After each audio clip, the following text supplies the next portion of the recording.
Our temperatures this morning are around 5 to 15 degrees cooler than they were this time yesterday, with the Wausau overachieving, now 18 degrees cooler. That's putting us down in the 40s and even upper 30s. So when you head outside this morning, maybe if you're swinging by the coffee shop, grab a medium. Those temperatures are going to be changing a little bit in the forecast, and that's all we need for rain. We'll track our next system coming up as 6 News This Morning continues. WLNS is here for you with 6 News This Morning.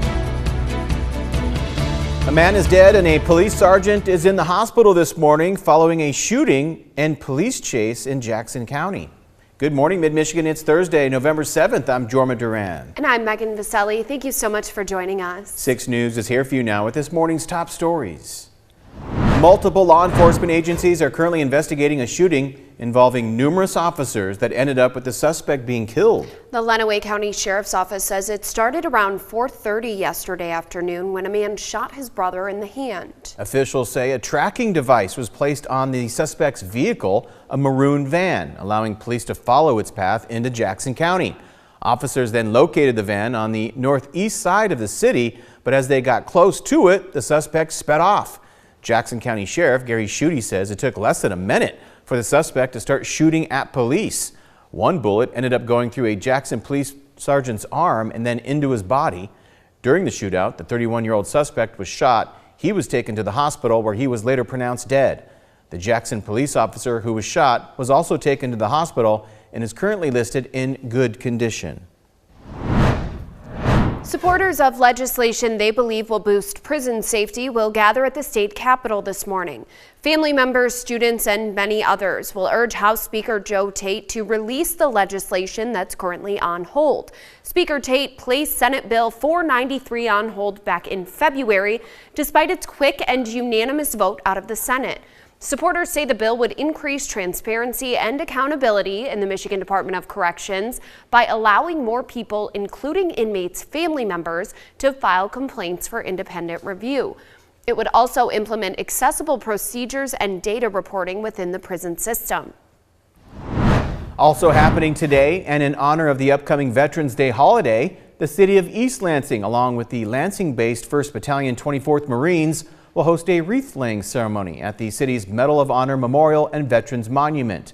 Organizers say the wreaths will be laid to honor those who have served in the U.S. Armed Forces. Brigadier General Scott House will give the address for the ceremony that begins at 11 a.m. The monument is located on the main entry grounds of the East Lansing Hanna Community Center. Lansing's classic red holiday ornaments once again will return to the downtown area for this season. The red ornaments will get delivered and installed later this morning at the traffic circle on the corner of Michigan Avenue and Washington Square. To celebrate, city officials will host what they call Big Red Ball Week. It starts today and runs through next Thursday, November 14th. During this time, community members can take advantage of special themed deals and promotions at restaurants, attractions, and stores throughout downtown Lansing.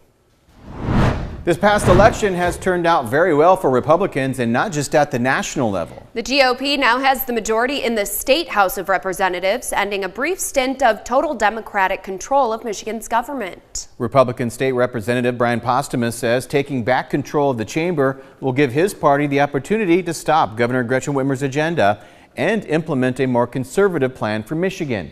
MSU political expert Matt Grossman says a Republican state house will make it harder for Democrats to pass any of their policies, but its influence will be limited. Now there'll be a much more serious roadblock for anything that the Democrats want to get through, and the Republicans will be able to expand the agenda to their side, but that doesn't mean they'll ever be able to actually overturn Democratic policies. Some Democratic lawmakers say they're hoping to get a lot of work done in the so-called lame duck period before the new lawmakers are seated. President-elect Donald Trump now begins building his cabinet. The transition team is headquartered in West Palm Beach and already has gotten to work. Meanwhile, Vice President Kamala Harris has conceded the 2024 election. She and President Joe Biden called and congratulated Trump and pledged to assist him in the peaceful transfer of power. Jared Hill explains. While I concede this election, I do not concede the fight that fueled this campaign. At Howard University, Vice President Kamala Harris urged her supporters to accept the results of the 2024 election, but not give up the broader fight. This is not a time to throw up our hands. This is a time to roll up our sleeves. Harris also said she'll help with President-elect Donald Trump's transition and the peaceful transfer of power after calling earlier to congratulate him. The Trump team said in that call, President Trump acknowledged Vice President Harris on her strength, professionalism, and tenacity throughout the campaign. We're going to make our country better than it ever has been. Trump won, broadening his coalition from 4 years ago in nearly every state with almost every major demographic group. Vermont Senator Bernie Sanders chided Democrats, saying it shouldn't be a surprise that a party, quote, which has abandoned working class people would find that the working class has abandoned them.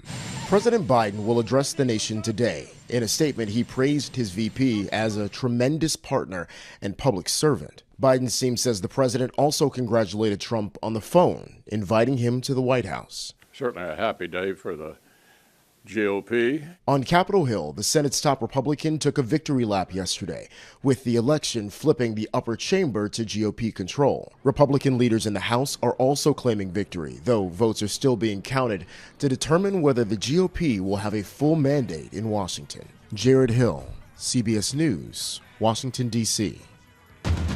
From Storm Tracker 6, this is Weather on the Sixes, sponsored by Auto Owners Insurance. Simple human sense. Our Capitol camera is nice and bright on the Capitol Dome, but up in the sky we have a ways to go until we can actually see the sunrise.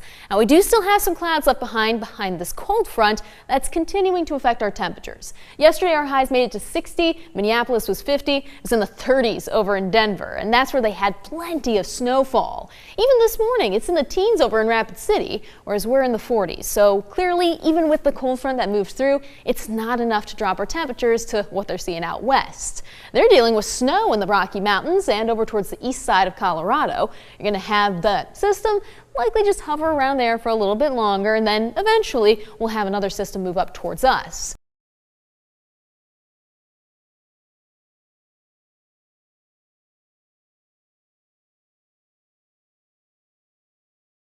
It's no guarantee, but if the sun angle can be just right on the base of those clouds, you can get some nice pops of pink. Harley D has the sunglasses on, and that's what you should have if you're heading outside later today. Temperatures will be in the 50s, so any pets that have a thick fur coat should still be comfortable. The ones with the thinner coats, maybe put a coat on them. Yeah. Nothing like a chihuahua in a bubble vest to make your day better.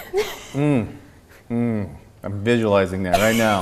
She's dressing up dogs. Yeah. She's walking Leashing up cats. There was a guy who sent us a picture of a toad with a hat on, and it's still one of the best fur cast pictures we've ever had. You sure that wasn't me? Amazing.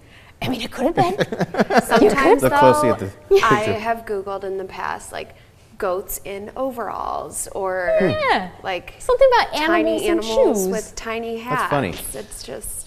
He thinks you're crazy. I usually type in ESPN. Let's go. Yeah. Well, you got to sign up for ESPN's push notifications, so you know. All right.